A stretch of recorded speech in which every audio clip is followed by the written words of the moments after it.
প্রিয় দর্শক সকলকে আন্তরিক শুভেচ্ছা জানিয়ে শুরু করছি টিভেন 24 টেলিভিশনের স্বাস্থ্য বিষয়ক বিশেষ আলোচনা অনুষ্ঠান টিভেন ওয়েলনেস। অনুষ্ঠানটি বর্বর মতো সম্প্রচারিত হচ্ছে নিউ ইয়র্কে টিভেন 24 টেলিভিশন থেকে এবং আপনাদের সাথে আমি আছি ডক্টর হাফসা ইমন। আমরা আজকের অনুষ্ঠানে এইজ রিলেটেড কিছু নিউরোলজিক্যাল চেঞ্জ নিয়ে আলোচনা করব, যে ইনফরমেশন গুলো আসলে প্র্যাকটিক্যালি আমাদের লাইফে হয়তোবা অনেক গুরুত্ব বহন করবে, কারণ আমাদের সকলের পরিবারে এল্ডারলি পিপল আছে এবং আমরা সকলে কোনো না কোনো সময় বয়সের সাথে সাথে হয়তোবা এই সিচুয়েশন গুলো ফেস করতে হবে।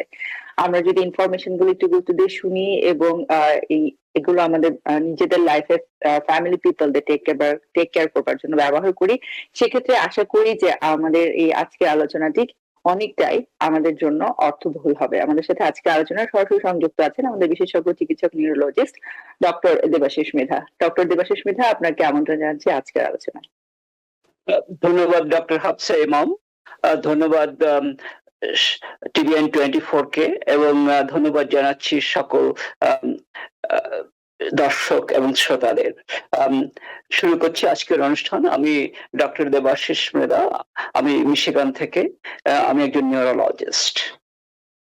ডক্টর মৃধা, আমরা জানি যে আমরা এর আগে বিভিন্ন আলোচনায় ভিন্ন ভিন্ন করে আমরা নিউরোলজিক্যাল বিভিন্ন টপিক নিয়ে আলোচনা করেছি, কিন্তু আজকে আমাদের ফোকাসটি মেইনলি হচ্ছে যে বয়সের সাথে সাথে একটি মানুষের যে নিউরোলজিক্যাল চেঞ্জ গুলো আসে এবং আমরা কমনলি যে চ্যালেঞ্জ গুলো আমরা দেখতে পাই, সেই জিনিসগুলো নিয়ে আজকে আমরা মেইনলি আলোচনা করবার চেষ্টা করব। এবং আমাদের ফোকাস থাকবে আলোচনা যে কমন যে ইনফরমেশন গুলো একজন পরিবারের সদস্য এবং ব্যক্তি পর্যায়ে ইনফরমেশন গুলো জানলে কি করে এই সিচুয়েশন গুলোকে তারা সাকসেসফুলি ডিল করতে পারবেন এবং এই সিচুয়েশন গুলোর সাথে নিজেদেরকে অ্যাডাপ্ট করে একটি হেলদি লাইফ লিড করতে পারবেন। আমরা সেই চেষ্টাটি আজকে করব। তো শুরুতে আপনার কাছে জানতে চাইবো যে আসলে বয়সের সাথে সাথে আমাদের শরীরের প্রত্যেকটা সিস্টেমেই নানা ধরনের চেঞ্জ আসা শুরু করে এবং আমরা বলি যে এক ধরনের স্লো বা এক ধরনের যে ধরনের ফুল ফাংশনিং স্টেট থেকে আস্তে আস্তে করে প্রত্যেকটা সিস্টেমে আসলে ডিক্লাইন করতে থাকে। তো সেক্ষেত্রে যদি আমরা নার্ভাস সিস্টেমের কথা জানতে চাই, বয়সের সাথে সাথে আমাদের নার্ভাস সিস্টেমে যে পরিবর্তনগুলো আসে তার পিছনে প্রধান প্রধান যে ফিজিওলজিক্যাল চেঞ্জ, সেটা যদি একটু আপনি সহজ করে বলেন, তারপরে আমরা স্পেসিফিক ভাবে ভিন্ন ভিন্ন আলোচনায় আপনার কাছে চলে যাব। খুব ভালো প্রশ্ন। সময়ের সঙ্গে সঙ্গে আমাদের জীবনে, আমাদের শরীরে পরিবর্তন আসে, আর এই পরিবর্তনটা আমরা দেখতে পাই সময়ের সঙ্গে সঙ্গে। বিশেষ করে 40, 50 বা 60 বছর বয়সের পরে আমরা এটাকে বেশি করে অনুভব করতে পারি। তাই আজকে আমরা আলোচনা করব বার্ধক্যজনিত পরিবর্তন। বার্ধক্যজনিত পরিবর্তন, যেটা আমরা নিউরোলজিক্যাল পরিবর্তন বা স্নায়ুতন্ত্রের যে পরিবর্তনটা, এই পরিবর্তনটা আমরা বিশেষ করে দেখতে পাই আমাদের জীবনে, কারণ এই পরিবর্তনটা আমাদের চোখে ধরা পড়ে। কারণ আমাদের বয়স্ক বাবা মা বা দাদা দাদু যারা থাকেন, তাদের যে পরিবর্তনটা হয় আমরা সেটা সহজেই দেখতে পাই। তারা ভুলে যান 65 বছরের পরে বা 70 বছর বা 80 বছরের পরে, তারা ভুলে যান, তাদের হাঁটতে অসুবিধা হয়। নাতি নাতনিরা তাদের ব্যঙ্গ করে হাঁটে আমরা দেখি। তাদের চামড়ায় যে ঘোষ পড়ে যায় সেটা আমরা দেখতে পাই। আমরা দেখতে পাই তারা পড়ে যায় মাঝে মাঝে, দেখতে পাই তাদের হাত শেকিং করে, অথবা মাথাটা শেক করে, অথবা তারা কুঁজো হয়ে হাঁটে। এই যে বিভিন্ন পরিবর্তনগুলো আমরা দেখি, এই পরিবর্তনগুলো মূলত আসে নিউরোলজিক্যাল সিস্টেমের পরিবর্তন থেকে। আমাদের যে ব্রেইন রয়েছে, বয়সের সঙ্গে সঙ্গে 40 বছরের পরেই ব্রেইন সেলগুলো আস্তে আস্তে মরে যেতে থাকে। আমাদের ব্রেইনটা আস্তে আস্তে ছোট হতে থাকে। কারোর দ্রুত গতিতে হয়, কারোর খুব স্লোলি হয়। যাদের স্লোলি হয়, মানে খুব ধীরে ধীরে গতিতে হয়, তাদের আমরা এই পরিবর্তনটা তেমন একটা দেখতে পাই না। তারা 90 বছর বা 90 বছর পর্যন্ত বেঁচে থাকে, তখনও তাদের ডিমেনশিয়া হয় না, বা এই ধরনের পরিবর্তন আমরা দেখতে পাই না।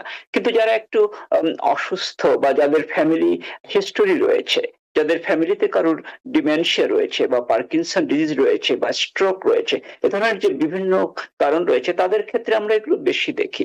অন্যদিকে যাদের জীবনযাত্রা একটু ভিন্ন রকমের, কারণ আমরা বলি পারিপার্শ্বিকতার উপরে এনভায়রনমেন্টাল ফ্যাক্টর যেগুলো রয়েছে সেগুলোর উপর অনেক সময় নির্ভর করে। সুতরাং আমরা এই পরিবর্তনগুলো দেখতে পাই। এই পরিবর্তনগুলো নিয়ে আমরা আজকে বলবো। ধন্যবাদ। অসংখ্য ধন্যবাদ ডক্টর মৃধা।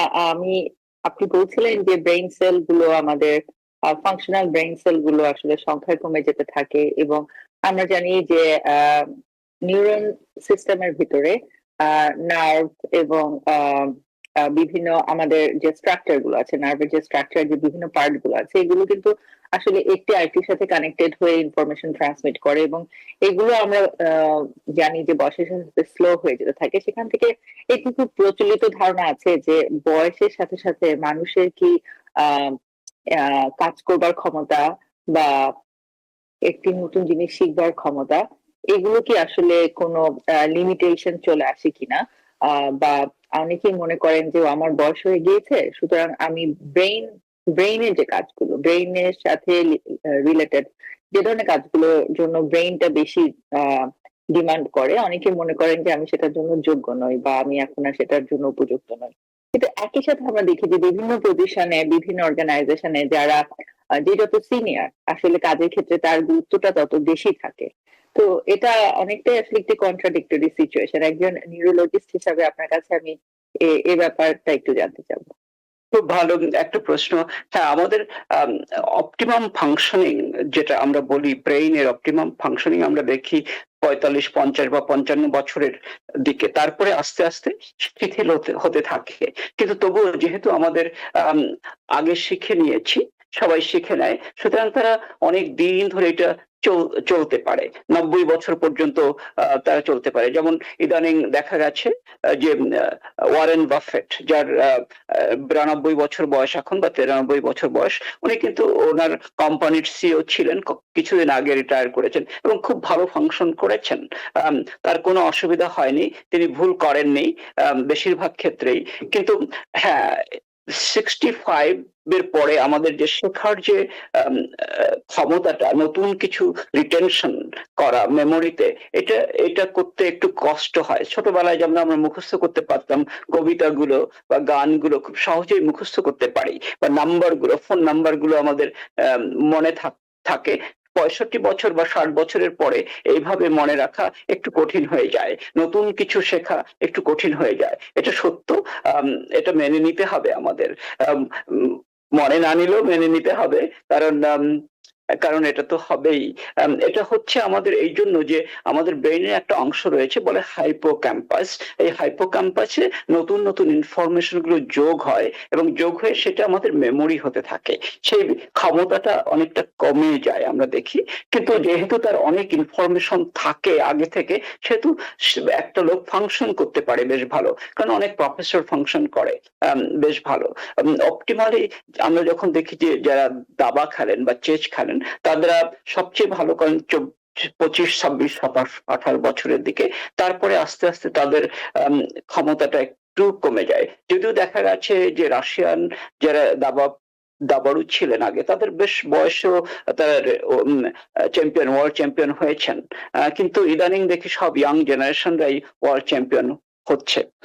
এই ক্ষমতাটা আমাদের একটু কমে যায়, এটা সময়ের সঙ্গে সঙ্গে হয়। তাহলে যেটা দাঁড়াচ্ছে, আমাদের আসলে নিউ মেমোরি জেনারেট করবার ক্ষমতা একটি লিমিটেশন চলে আসে, বাট যেগুলো এক্সিস্টিং মেমোরি থাকে সেগুলো আসলে অনেক বহুবার ব্যবহার করবার ফলে হয়তোবা সেটা আমাদের ব্রেইনটা ওই মেমোরিটা ডিল করবার জন্য প্রোগ্রাম হয়ে যায়, এবং সেই ক্ষেত্রে কোনো সমস্যা হয় না।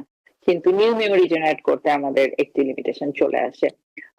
তো সেখান থেকে আমি আসলে চলে যাচ্ছি যে ডিমেনশিয়াতে। আমরা জানি যে বয়সের সাথে সাথে যে ভুলে যাওয়ার সমস্যা, এটা একটি কমন চ্যালেঞ্জ, এবং বর্তমান সময়ে এই সিচুয়েশনটি আরো অনেক বেশি আমরা শুনতে পাচ্ছি, যে আরো অনেক বেশি কমনলি কমপ্লেইনটা আমি শুনতে পাচ্ছি। এবং খুব এখন অনেকটাই আসলে একটু আর্লি অনসেট অফ ডিমেনশিয়া আমরা যেটাকে বলে থাকি, যে ডিমেনশিয়ার যে এজ রেঞ্জ, এজ রিলেটেড যে পরিবর্তন হিসাবে যে বয়সে এটা শুরু হবার কথা, তার থেকে দেখা যাচ্ছে যে বেশ অনেকটা আগেই মানুষ অনেক কমনলি কমপ্লেন করছে যে আমি মনে রাখতে পারছি না, আমি খুব ভুলে যাচ্ছি, বা খুব কমন যে এভরিডে যে সিচুয়েশন গুলো, যে সে কোথায় চাবি রাখছে ভুলে যাচ্ছে, সে খুব প্রয়োজনীয় জিনিস বাড়িতে ফেললে চলে যাচ্ছে, বা এবং রিপিটেশন হচ্ছে এই সমস্যাগুলো। তো ডিমেনশিয়ার ক্ষেত্রে আসলে আমরা যদি বলি যে একজন মানুষের এজ রিলেটেড যে ইস্যু ডিমেনশিয়াতে, সেটার স্ট্যান্ডার্ড এজ রেঞ্জটি কত, এবং এই যে একটা আর্লি অনসেট হচ্ছে এখনকার সময়, সেটার কারণ কি, এবং আমরা আসলে এক্ষেত্রে আমাদের কি করণীয়? খুব ভালো প্রশ্ন। আমরা সাধারণত আর্লি অনসেট ডিমেনশিয়া বলে থাকি যদি কারো ডিমেনশিয়া শুরু হয় 65 বছরের আগে। সেটা যেকোনো সময় শুরু হতে পারে, 40-এ পারে, 45-এ পারে, 50 বা 55-তে পারে। কিন্তু 65 বছর আগে যদি কারো ডিমেনশিয়া শুরু হয়, তখন আমরা বলি সেটাকে আর্লি অনসেট ডিমেনশিয়া। সাধারণত আমরা দেখি যে 65 থেকে 75 বছর বয়সের মধ্যে যারা আছেন তাদের প্রায় 3%, 2 to 3% পিপলের ডিমেনশিয়া থাকে। তারপরে আবার 75 থেকে 85 বছর বয়সে আমরা দেখি প্রায় 17% পিপল, ওই বয়সের প্রায় 17% পিপলের ডিমেনশিয়া থাকে। কিন্তু যখন দেখি 75 থেকে 85 এ পর্যন্ত গেলে আমরা দেখি প্রায় 32 to 35% পিপলের ডিমেনশিয়া থাকে। এই জন্য আমরা যেহেতু বলি 65-র আগে যাদের শুরু হয়ে যায় ফরগেটফুলনেস, তার কারণটা কি? বিভিন্ন কারণ থাকতে পারে। এর একটা কারণ, যদি কারোর হেড ইনজুরি হয় আগে, সেজন্য তার ডিমেনশিয়া হতে পারে। যদি কারো ডায়াবেটিস থাকে, তার আর্লি অনসেট ডিমেনশিয়া হতে পারে, ভাস্কুলার ডিমেনশিয়া এবং অন্য ধরনের ডিমেনশিয়া। যদি কারোর ফ্যামিলি হিস্টরি থাকে ডিমেনশিয়া, তখন সাকসেসিভ জেনারেশনে এটা আর্লিয়ার অনসেট হতে পারে। তখন আমরা দেখি এটাকে যে আর্লি অনসেট ডিমেনশিয়া হচ্ছে। যদি কেউ নিয়ম না মেনে চলে, যে সে ঘুমাচ্ছে মানে 3 ঘন্টার সারা দিনে 24 ঘন্টায় সে সিগারেট খাচ্ছে, মদ খাচ্ছে বা অন্য কোনো ড্রাগ নিচ্ছে, তখন তাদের আমরা আর্লি অনসেট ডিমেনশিয়া দেখতে পাই। এ ধরনের বিভিন্ন কারণ থাকতে পারে আর্লি অনসেট ডিমেনশিয়ার কারণ। যদি আমরা নিয়মিত খাই, নিয়মিত ঘুমাই, নিয়মিত টেক কেয়ার করি, ব্যায়াম করি, হাঁটা চলা করি এবং সিগারেট খাওয়া না খাই, তাহলে দেখা যাবে যে আর্লি অনসেট ডিমেনশিয়া কম হচ্ছে। কিন্তু তবুও আমার অনেক পেশেন্ট রয়েছে যাদের আর্লি অনসেট ডিমেনশিয়া হচ্ছে। বিশেষ করে এখন যেহেতু আমরা আমাদের নতুন মেডিসিন রয়েছে, আমাদের জেনেটিক টেস্ট করতে পারি আমরা, সেহেতু আমরা অনেক পেশেন্টকেই দেখছি তারা আসছে আর্লি অনসেট ডিমেনশিয়া নিয়ে। বিশেষ করে 55 থেকে 65-র মধ্যে বেশ অনেক পেশেন্ট আমাদের এখন আসে। বিশেষ করে যারা কর্পোরেট জব করে, তারা ভুলে যায়। আসলে এখন আমাদের ফোকাস করা বা কনসেন্ট্রেশন করা একটু কঠিন হয়ে গেছে, কারণ আমরা সবসময় থাকি ইন্টারনেটে। ইনফরমেশন ওভারবার্ডেন যাকে বলে, এটাও বেশি হয়ে গেছে। আর যখন ইনফরমেশন খুব বেশি হয়ে যায়, তখন মনে রাখাটাও কঠিন হয়ে যায়। ধন্যবাদ। এই ডিমেনশিয়া পেশেন্টদেরকে আসলে টেক কেয়ার করবার জন্য আমাদের যুক্তরাষ্ট্রে কি কি ধরনের সাপোর্ট সিস্টেম আছে, এবং কমনলি কোন ধরনের সাপোর্ট সিস্টেম গুলো আসলে আমরা পেশেন্ট এবং পেশেন্টের ফ্যামিলিকে রেফার করতে পারি, যেটা এই চ্যালেঞ্জিং সিচুয়েশনটি ডিল করবার জন্য তাদেরকে অনেকটাই সাহায্য করতে পারে? খুব ভালো প্রশ্ন। এটা ডিপেন্ড করে যে তার ডিমেনশিয়াটা কত বেশি। আর্লি অনসেট ডিমেনশিয়া মানে আর্লি মাইল্ড ডিমেনশিয়া আমরা তেমন কিছু করি না। তাকে ডায়াগনোসিস করি এবং ট্রিট করা শুরু করি মেডিসিন দিয়ে। সেকেন্ড স্টেজেও আমরা তেমন, তখনও সে নিজে টেক কেয়ার করতে পারে। থার্ড স্টেজে গেলে তার একটু সাহায্য দরকার হয়। হয়তো রান্না করতে সে পারে না, ড্রাইভ করতে পারে না, ভুলে যায়। তখন আমরা সাধারণত নির্ভর করে ফ্যামিলির কন্ডিশনের উপরে, যদি দেখি তার সাপোর্টিভ ফ্যামিলি রয়েছে, যে ওয়াইফ রয়েছে, ছেলেমেয়েরা রয়েছে যারা টেক কেয়ার করে, তখন তারা সাধারণত টেক কেয়ার করে। যদি দেখি যে তাদের তেমন কেউ নেই, তখন আমরা অর্গানাইজ করি ডিপেন্ডিং অন দেয়ার ক্যাপাবিলিটি, কতটা তারা ক্যাপাবল তার উপর নির্ভর করে। যেমন আমরা হোম হেলথ কেয়ার এজেন্সিকে কল করি। তারা সাধারণত একজন নার্সকে পাঠায় মেডিসিন গুলো যাতে সে সকালে বিকেলে নিতে পারে সে ব্যবস্থা করে। খাওয়া দাওয়ার জন্য তাদের আমরা ফুড ডেলিভারি বা একজন লোক নির্ধারণ করে দেই, যে সকালে বিকেলে তাকে রান্না করে দিয়ে যাবে, সে খেতে পারবে, তারপরে তার বিছানাটা ঠিক করে দিয়ে যাবে, সবকিছু পরিষ্কার করে দিয়ে যাবে, সে যাতে ভালো করে স্নান করতে পারে বা এই ধরনের কিছু করতে পারে সেগুলোর ব্যবস্থা নেয়। তারপরে স্টেজ 4 এ তখনও অনেকে আমরা বাড়িতে রাখি, বাড়িতে এইভাবে কেয়ারটেকার এর ব্যবস্থা করি। তারপরে স্টেজ 5 এ তখন আমরা সাধারণত রিকমেন্ড করি যে তারা নার্সিং হোমে বা ডিমেনশিয়া কেয়ার ইউনিটে চলে যাওয়ার জন্য। সেখানে নার্সিং হোমে তারা এই কাজগুলো করতে পারে। আমাদের অনেকের ইন্স্যুরেন্স নিয়ে ব্যাপার থাকে, যারা বয়স্ক 65 বছরের উপরে যাদের হয়ে গেছে তাদের একটা ইন্স্যুরেন্স থাকে এখানে, বলে মেডিকেয়ার। আর যাদের মেডিকেয়ার থাকে এবং যাদের ইনকাম নেই তাদের আরেকটা ইন্স্যুরেন্স সাধারণত প্রোভাইড করে, যারা বিশেষ করে সিটিজেন এখানকার বা গ্রিন কার্ড হোল্ডার মনে হয়, তাদের জন্য একটা ইন্স্যুরেন্স বলে মেডিকেইড, এটা হতে পারে। এইগুলো সাধারণত টেক কেয়ার করে। ধন্যবাদ। অসংখ্য ধন্যবাদ। বয়সের সাথে সাথে আরো একটি যে খুবই কমন সিচুয়েশন, আমি এখন এটাও ইনভেরিয়েবলি প্রায় সকলের কাছে শুনতে পাই, সেটি হচ্ছে যে কমপ্লেন করে থাকে পেশেন্ট যে আমার একটা খুব হঠাৎ করে ঘাড়ে ব্যথা হচ্ছে বা ব্যাক পেইন হচ্ছে বা কোমরে ব্যথা হচ্ছে, এবং আমি হাত নাড়াচাড়া করতে আমার সমস্যা হচ্ছে, বা হাত পা এর ব্যথাটা শুরু হবার কিছু পর থেকে হাত পা আমার ঝিনঝিন করে, আমি আগের মতো আর শক্তি পাই না। তো এই সিচুয়েশনটা আমরা দেখা যাচ্ছে যে কমনলি অনেকেই হয়তোবা আহ, বুঝতে একটু দেরি করে ফেলছেন, এবং ডাক্তারের কাছে হয়তোবা আসছেন অথবা ঠিকমতো আসছেনও না, অনেকেই নেগলিজেন্সিরও শিকার হচ্ছেন। তো এই সিচুয়েশনটা সম্পর্কে আপনি যদি একটু বলেন যে এটা কেন হচ্ছে, এবং আসলে পেশেন্ট এবং পরিবারের লোকদের কি করণীয়। খুব ভালো প্রশ্ন। আসলে হয় কি যে বয়সের সঙ্গে সঙ্গে আমাদের যেমন নার্ভাস সিস্টেমের একটা পরিবর্তন আসে, ঠিক আমাদের স্কেলিটাল সিস্টেম আমরা যাকে বলি বোন বা যেটা বাংলায় বলে হাড়, হাড়গুলো, বিশেষ করে স্পাইনে আমাদের অনেকগুলো হাড় রয়েছে, 32টা বা 33টা হাড় রয়েছে, যেগুলোকে আমরা কশেরুকা, বাংলায় বলে কশেরুকা, ইংরেজিতে আমরা বলি স্পাইনাল ভার্টেব্রাe। এই ভার্টিব্রে গুলো আস্তে আস্তে ক্ষয়ে যায়, মানে একটু একটু ছোট হয়ে যায়।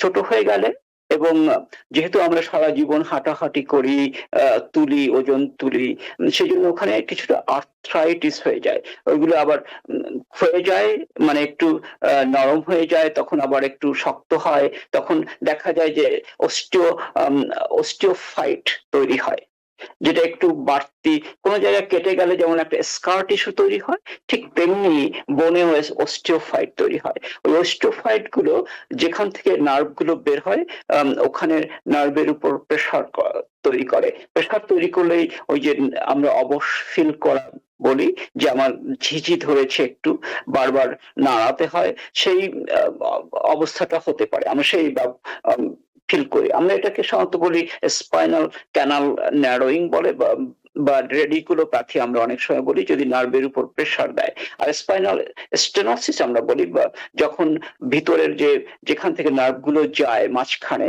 সেই জায়গাটা যদি ন্যারো হয়ে যায় তখন একটা প্রেসার তৈরি করে, তখন দেখা যায় যে একজন দাদু হাঁটতে পারেন 1 ব্লক, তারপরে আর হাঁটতে পারছেন না, তখন সে বলে যে আমার খুব দুর্বল লাগছে, আমাকে বসে পড়তে হবে, আমার ব্যাক পেইন করছে। আবার বসে পড়লেন, 5 মিনিট পরে আবার হাঁটতে পারেন, তখন ব্যাক পেইনটা চলে গেল। এটাকে আমরা বলি স্পাইনাল স্টেনোসিস। এটা লোয়ার ব্যাকেও হতে পারে, নেকেও হতে পারে। অনেকে নেকে হয়, অনেকে লোয়ার ব্যাকে হয়। নেকের দিকে হলে হাতটা অনেক সময় অবশ হতে পারে, হাত রেডিকুলোপ্যাথি হতে পারে, পেইনটাকে ছড়িয়ে যেতে পারে ঘাড় থেকে হাতে বা আর্মে ছড়িয়ে যেতে পারে। এটা ওই অস্টিওপ্যারোসিস থেকে অস্টিওফাইট তৈরি হয়ে এগুলো থেকে হয় সাধারণত। এবং আমরা বয়স হয়ে গেলে তো আমরা ছোট হয়ে যাই, সবার উচ্চতা প্রায় 1 ইঞ্চি বা 2 ইঞ্চি কমে যায় বয়সের সঙ্গে সঙ্গে। 80 বছরের দিকে গেলে 2 ইঞ্চি কমে যায়, তখন ওই যে স্পেসটা থাকে নার্ভ গুলো যাওয়ার জন্য, স্পেসটা ন্যারো হয়ে যায়। এর ফলে এইগুলো হয়ে থাকে। ধন্যবাদ।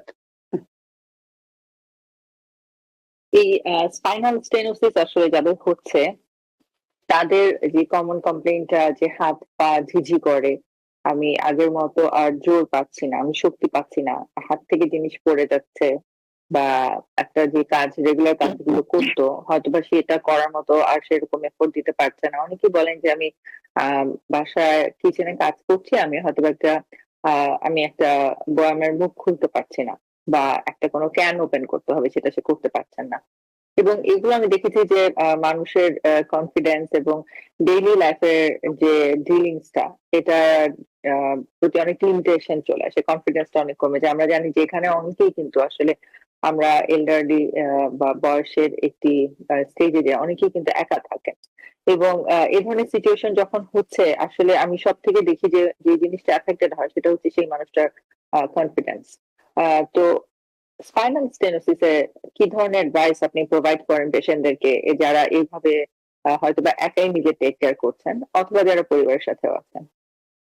খুব ভালো প্রশ্ন। আসলে স্পাইনাল স্টেনোসিস হলে এর কেমন করে টেক কেয়ার করতে হবে তা নির্ভর করে তার সিভিয়ারিটি কতটা। যদি কারোর দাঁড়াতে কষ্ট হয়, যে রান্না করছেন, সে দাঁড়াতে গেলে তার মাজা ব্যথা করছে, তাকে বসে থাকতে হচ্ছে, বসে পড়তে হচ্ছে। অনেকে চেয়ার নিয়ে বসেন, তারপরে রান্না করতে হয়। অথবা যদি কারোর তুমি যে বললে জার খুলতে অসুবিধা হচ্ছে, আসলে এই অসুবিধাগুলো প্রায় প্রত্যেকেরই হবে। কোনো না কোনো সময় আম আমাদের অনেকেরই হবে বয়সের সঙ্গে সঙ্গে। এটা এই দেশে এই জন্য জার খোলার জন্য নতুন জিনিসপত্র বেরিয়ে গেছে। এটা সবাই জানে যে এটা হবেই। কিন্তু যদি দেখে যে তার ব্যথাটা খুব সিভিয়ার, রেডিকুলার সিমটম আছে, যে ধরো ব্যথাটা শুট করছে নেক থেকে আর্মে, আর্ম থেকে হাতে, এবং ব্যথাটা এত বেশি যে নিউরালজিয়া, তো খুব বেশি ব্যথা, তখন তাকে অবশ্যই ডাক্তারের কাছে যেতে হবে। ডাক্তারের কাছে গেলে আমরা সাধারণত ডিপেন্ডিং অন দ্য সিমটম আমরা প্রথমে এক্স-রে করি, তারপরে এমআরআই করি। তা এমআরআই করে দেখি যে ওখানে কোনো নার্ভের উপর প্রেশার আছে কিনা। তারপরে যদি এমআরআই ডিফাইন না করে, তখন আমরা একটা টেস্ট করি, বলে ইএমজি বা ইলেকট্রোমায়োগ্রাফি। ওটা করে আমরা দেখতে পাই কতটা নার্ভ ড্যামেজ হয়েছে।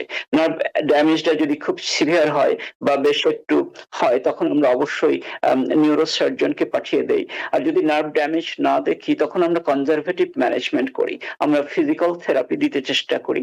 তারপরে ফিজিক্যাল থেরাপিতে যদি কাজ না করে, তখন আমরা তাকে পেইন ক্লিনিকে পাঠিয়ে দেই। পেইন ক্লিনিকে তারা ইনজেকশন নেয়, সাধারণত স্টেরয়েড ইনজেকশন দেয়। আজকাল অনেক ধরনের নতুন নতুন ইনজেকশন বেরিয়ে গেছে।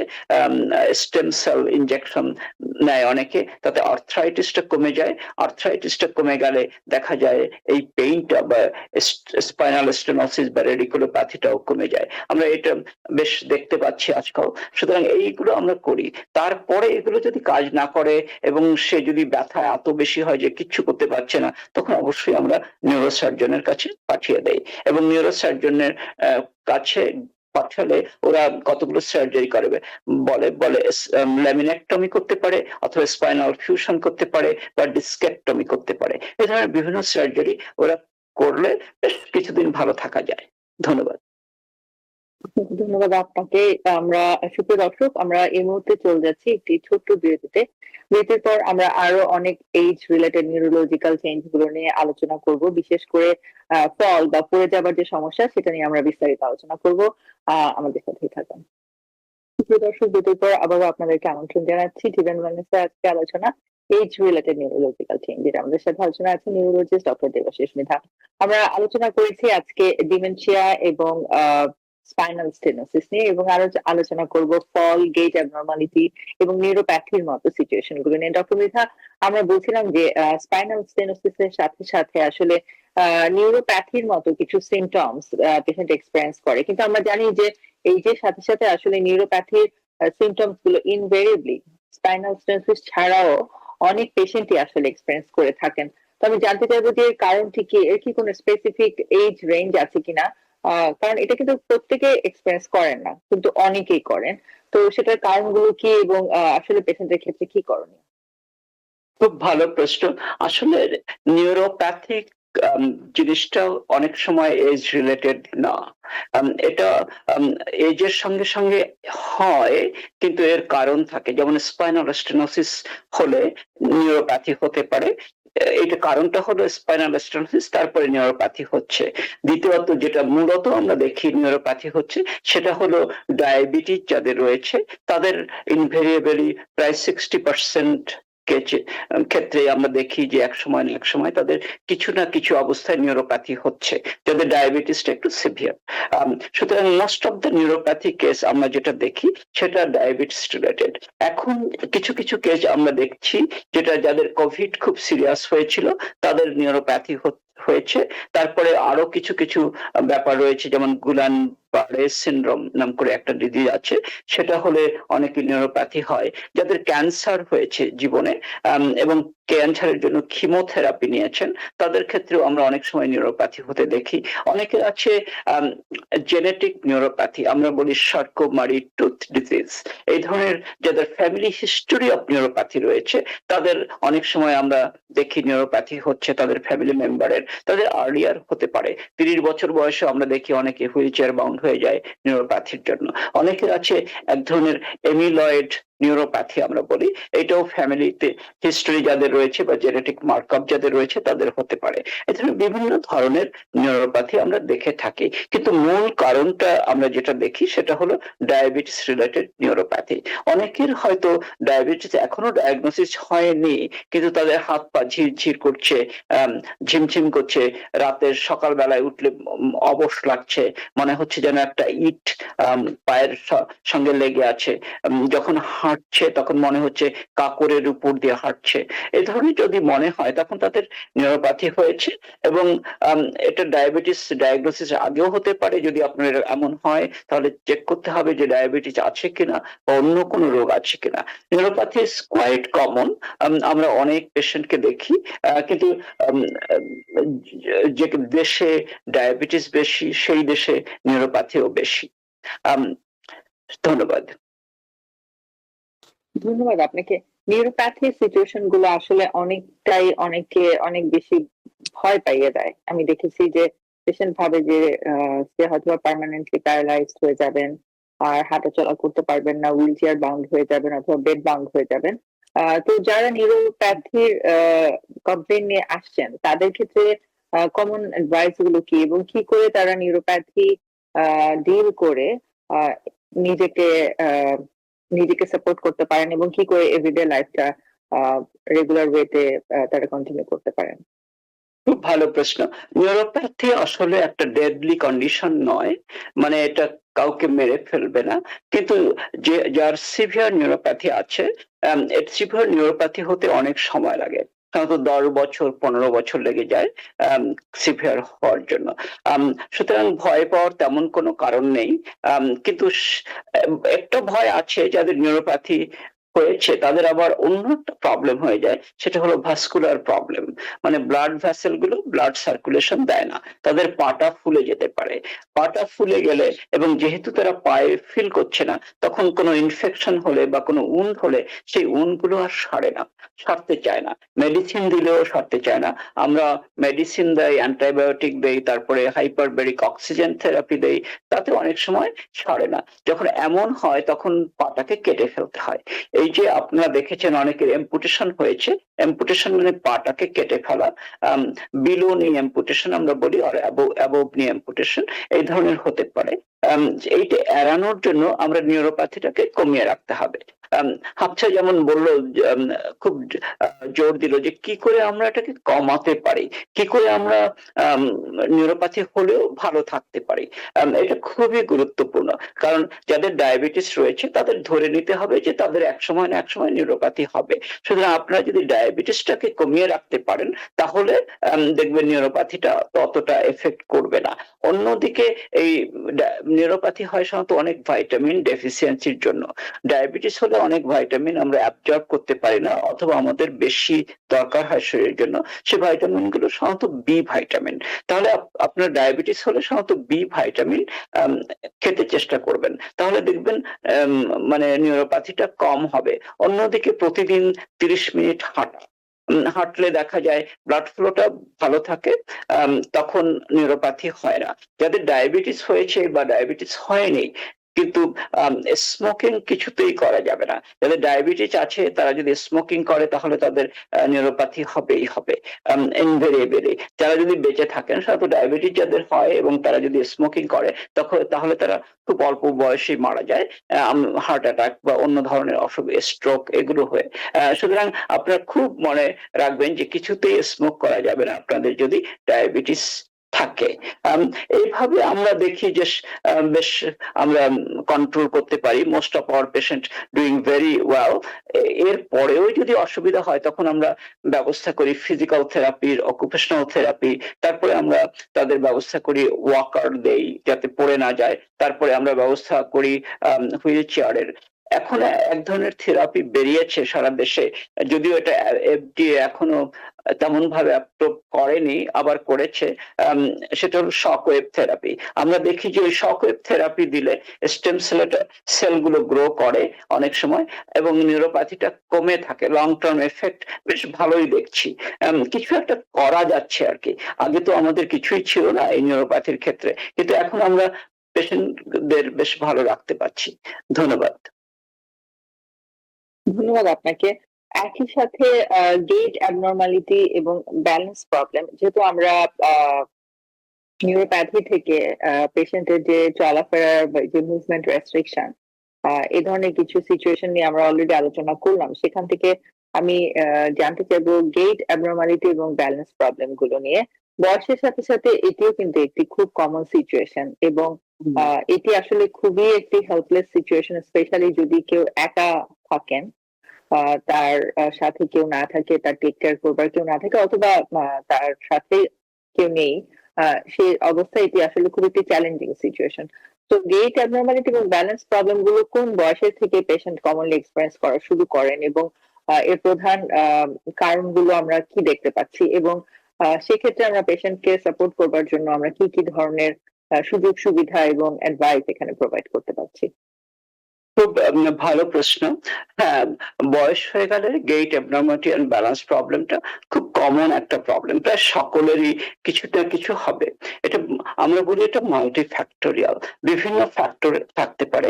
একটা একটু আগে আমরা যে বললাম নিউরোপ্যাথি যাদের হয় তারা ফিল করতে পারে না পা কোথায় রয়েছে। সুতরাং তার ব্যালেন্স প্রবলেম হয়। তারা রাতে বিশেষ করে অন্ধকারে তারা হাঁটতে পারে না। অন্ধকারে হাঁটতে গেলেই নিউরোপ্যাথি যাদের আছে তারা পড়ে যায়। তার পড়ে গেলে হিপ ভেঙে যায়। হিপ ভেঙে গেলে হসপিটালে যেতে হয়। এই জন্য আমরা তাদের বলি যে রাতে আলো জ্বালিয়ে রাখবেন। যেখানে বাথরুম পর্যন্ত বা নিজের রুমে আলো জ্বালিয়ে রাখবেন, তাতে আপনারা পড়ে যাবেন না। কারণ আসলে ব্যালেন্সটা তো মেনটেন হয় আমাদের চোখ, কান এবং নার্ভ থেকে আর কি। সুতরাং চোখ এবং কান যে ফিলিংসটা আমাদের আসে না, এই জন্য আমরা ব্যালেন্সটা হারিয়ে ফেলি। অন্য যে কারণগুলো রয়েছে, যেমন আমরা একটু আগে বললাম স্পাইনাল স্টেনোসিস। স্পাইনাল স্টেনোসিস হলেও আপনার ব্যালেন্স প্রবলেম হবে। আপনি কুজো হয়ে হাঁটবেন, দেখবেন অনেক গ্রান্ডমা কুজো হয়ে হাঁটে, কারণ তার স্পাইনাল স্টেনোসিস হয়েছে খুব।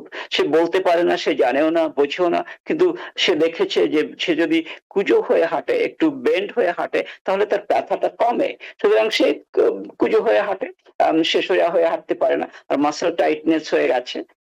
এই জন্য এটাও একটা বড় কারণ। অন্যদিকে যেগুলো আমরা দেখি সেটা হলো স্ট্রোক, একটা বেশ বড় কারণ ব্যালেন্স প্রবলেম। স্ট্রোক হলে তো একটা দিক উইক হয়ে যায় বা অন্য দিক উইক হয়ে যায়, অথবা সেরিবেলার স্ট্রোক হলে ডিজেনেস হয়, ভার্টিগো হয় এবং ব্যালেন্স প্রবলেম হয়। আমরা দেখি সেরিবেলাম একটা পার্ট আছে আমাদের ব্রেইনে, সেখানে যদি কোনো স্ট্রোক হয় তখন, অথবা ব্রেইন স্টেমে স্ট্রোক হলে ব্যালেন্স প্রবলেম এবং ডিজিনেস খুব বড় একটা ব্যাপার। অন্য একটা ডিজিজ যেটা এখন খুবই কমন, প্রায় 1% পৃথিবীর 1% মানুষের আছে, সেটা হলো পার্কিনসন। পার্কিনসন ডিজিজ যদিও আমরা অতটা দেখতে পাই না, কিন্তু পার্কিনসন ডিজিজ আর্লি পার্কিনসন ডিজিজে অনেকের ব্যালেন্স প্রবলেম হয়। দেখবেন তারা একটু কুজো হয়ে হাঁটে, আমরা বলি স্টুপ গেইট। তাদের পদক্ষেপটা ছোট হয়, তাদের পড়ে যাওয়ার সম্ভাবনা খুবই বেশি থাকে, কিন্তু অনেক পেশেন্ট জানেনই না যে তাদের পার্কিনসন ডিজিজ রয়েছে। যারা খুব ছোট ছোট পা দিয়ে হাঁটেন, যারা একটু মাথাটা নিচু করে হাঁটেন, যাদের একটু সামনের দিকে ঝুঁকে হাঁটেন, যাদের দাঁড়াতে একটু অসুবিধা হয় চেয়ার থেকে, তাদের মনে হয় কিছুটা পার্কিনসন সিমটম রয়েছে। এই পার্কিনসন সিমটম হলে তাদের ব্যালেন্স প্রবলেম হয়, এবং এই ব্যালেন্স প্রবলেমটা আমরা তো ট্রিট করি পার্কিনসন ট্রিটমেন্টের মাধ্যমে। তারপরে তুমি যে জিজ্ঞাসা করলে যে কিভাবে আমরা হেল্প করি, প্রথমে তো আমরা চিকিৎসা করি মূল কারণটা কি, যেমন নিউরোপ্যাথি হলে নিউরোপ্যাথি, স্ট্রোক হলে স্ট্রোক, পার্কিনসন হলে পার্কিনসন। তারপরে ব্যালান্সের ক্ষেত্রে আমরা যেগুলো করি, ব্যালান্সের জন্য তেমন ওষুধ নেই আমাদের, কিন্তু আমরা ট্রিট করি নিউরোপ্যাথি হলে ভাইটামিন গুলো দিতে চেষ্টা করি। তারপরে মেডিসিন, পার্কিনসন হলে বিভিন্ন মেডিসিন রয়েছে যেগুলো আমরা দেই এবং তাতে বেশ ভালোই হয়। তারপরে আমরা স্পেশাল ব্যালেন্স থেরাপি দেই, তারপরে স্পেশাল ভার্টিগো থেরাপি দেই। ওই থেরাপি গুলো কাজ করে।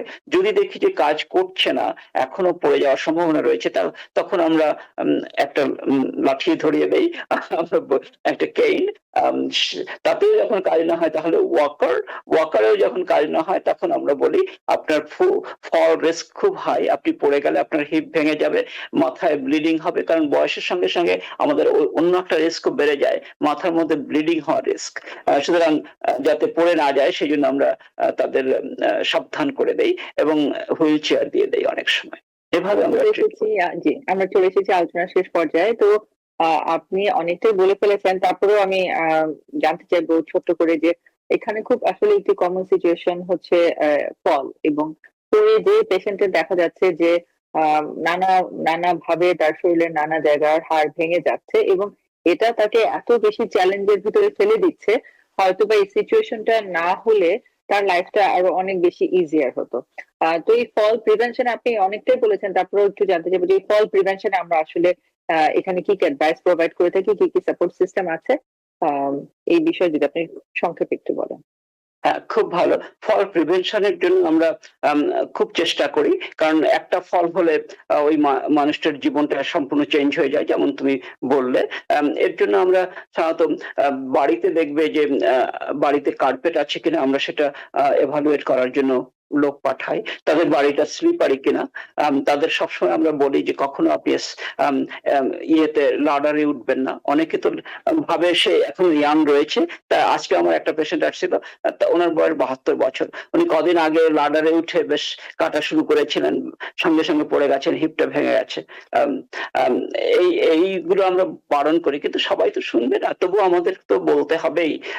তারপরে আমরা প্রোভাইড করি যে এলিভেটর আছে কিনা বাড়িতে, এটা দেখি। তারপরে বিভিন্ন ধরনের সুযোগ সুবিধা তৈরি করে দেয়, যেখানে রান্না করে সেখানে একটা চেয়ার বসিয়ে দেয় যাতে সে রান্না করতে পারে। বাথরুমে বিভিন্ন ধরনের ধরে ওঠা বা ধরে বসা, এই ধরনের যাতে পড়ে না যায় বাথরুমের ভিতরে স্নান করার সময় বা অন্য কোনো সময়, সেই ব্যাপারে আমরা খুব বেশি খেয়াল করি, এবং সেইভাবে আমরা বাথরুমটাকে নতুন করে সেট করে দেই যাতে করে পড়ে না যায়। এই ধরনের বিভিন্ন আর ফিজিক্যাল থেরাপি, অকুপেশনাল থেরাপি, এগুলো তো রয়েছেই, আমরা দেই। এগুলো করে আমরা চেষ্টা করি আর কি ফল প্রিভেনশনের। ধন্যবাদ। ধন্যবাদ আপনাকে। আমরা চলে এসেছি আজকে আলোচনার শেষ পর্যায়ে। তো আমি বিদায় পূর্বে বলবো আপনি দর্শকের উদ্দেশ্যে যদি সংক্ষেপে কোনো অ্যাডভাইস প্রোভাইড করতে চান। আপনারা সবাই ভালো থাকুন, সুস্থ থাকুন এবং নিজের প্রতি যত্ন নিন। ঘুমোতে যান আগে আগে, এবং নিয়মিত হাঁটাচলা করুন। বিশেষ করে 30 মিনিট যদি হাঁটতে পারেন তাহলে খুব ভালো হয়। দেখবেন আপনার স্বাস্থ্য ভালো হয়ে গেছে প্রতিদিন 30 মিনিট হাঁটলে। এই কামনা করছি, আপনার শুভকামনা সকলের জন্য শুভকামনা। অসংখ্য ধন্যবাদ আপনাকে। সুপ্রিয় দর্শক, আমরা এতক্ষণ সংযুক্ত ছিলাম আমাদের বিশেষজ্ঞ চিকিৎসক নিউরোলজিস্ট ডক্টর দেবাশিস মৃধার সাথে। ডক্টর মৃধা, আপনার অসম্ভব মূল্যবান সময় এবং গুরুত্বপূর্ণ আলোচনার জন্য TVN24 পক্ষ থেকে আপনার প্রতি বিশেষ কৃতজ্ঞতা।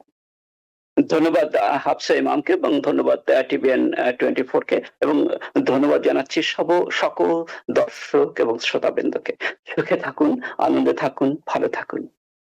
সুপ্রিয় দর্শক, আমরা সময় স্বল্প পরিসরের চেষ্টা করেছি আজকে আলোচনায় বয়সের সাথে সাথে আমাদের নার্ভাস সিস্টেম রিলেটেড যে পরিবর্তনগুলো আসে এবং যে কমন সিচুয়েশন গুলো আমাদেরকে ফেস করতে হয় সেগুলো এবং সেগুলোর যে চ্যালেঞ্জ গুলো এবং কি করে আমরা এটা ফেস করতে পারি, আমরা এটা ডিল করে সুস্থভাবে বেঁচে থাকতে পারি। আশা করি ইনফরমেশন গুলো আপনাদের কিছুটা হলেও উপকার করতে পারবে। সকলে নিরাপদে থাকুন, সুস্থ থাকুন। ধন্যবাদ। টিবিএন 24 টেলিভিশন দেখতে আজই কল করুন 7187776556। লগ ইন করুন www.totalcablebd.com। নিউ ইয়র্ক থেকে সম্প্রচারিত টিবিএন 24 টেলিভিশন বিশ্বজুড়ে বাঙালির কণ্ঠস্বর।